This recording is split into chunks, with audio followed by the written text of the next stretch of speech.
Hey team, happy Sunday. So it's officially fall, which is really exciting. Although today it is a little bit kind of rainy and dreary outside, so we're gonna be making something cozy today. I had a good suggestion from my friend Ariel Kagan, who's actually one of the co-founders of Backroom Comedy Club here in Toronto. You should check it out, it's awesome. And he suggested that I make a corn chowder. So now, is corn super popular right now because the friggin' Corn Kid song is stuck in everybody's heads? Yes, absolutely, that's why.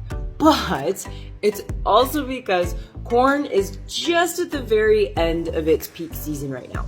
So before, pumpkins start to take over and everything in October, I managed to get some lovely, fresh, local corn from the grocery store. So really looking forward to using things that are still in season, and it just makes everything so much tastier and fresher. Now, before we start cooking, we obviously have to shuck all of the corn. So you want to take, obviously, as much of those little fibers off as you can, and we're going to want to cut the kernels from the cob. So I've never done this before, but I saw this little trick on diners, drive-ins, and dives. I watch a lot of Guy Fieri, not gonna lie.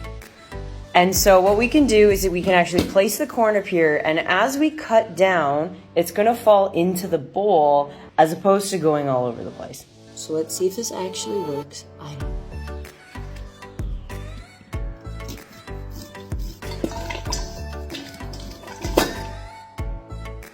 I mean, they all stayed in the bowl.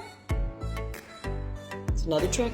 Now, when you're done cutting off all of the kernels, don't throw out the cobs just yet, because we're gonna add that to the soup when it's simmering so that it fortifies some of that corn flavor, and then you can just dispose of them at the end. We're gonna start off by rendering a few slices of bacon, just chopped up nicely. If you don't wanna add the bacon, you definitely don't have to. This is just gonna add that initial saltiness and starting that layering of flavor for our soup.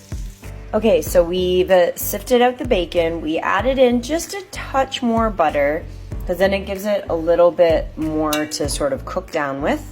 We've added in some onions, red pepper, and celery. We're gonna let those soften up for about 5-10 minutes. So after your veggies are nice and softened, we're going to add in the potatoes, a couple of potatoes diced up into about 1/2-inch pieces, 2/3 of our corn. We added our bacon back in, some chicken broth, and we've sort of tucked in as many of the corn cobs as we can.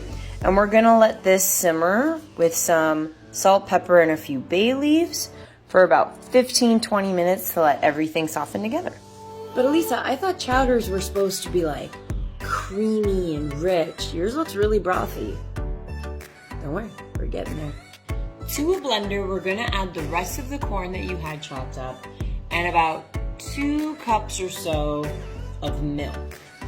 And so what this is gonna do, after the soup has simmered for a little bit and the potatoes have cooked through, we're going to add this to the soup and let it thicken up a little bit, and that's where you're gonna get that ultra creamy, luxurious flavor. Wanna see some magic? Oh, it smells so good. If you guys could smell this, seriously. But what we're going to do now is we are just going to discard the cobs, because we aren't going to need those anymore. Take all of those out, as well as the bay leaves. They have served their purpose. And to this now, we are going to add our blended milk and corn. Try not to splash too much. So we're gonna stir this all together and let it sit for about another 5 to 10 minutes. Give it a chance to thicken up. And then you can add as many more spices as you like. And that's it. Top the bowl with a bit of shredded jack cheese and some fresh ground pepper. Enjoy.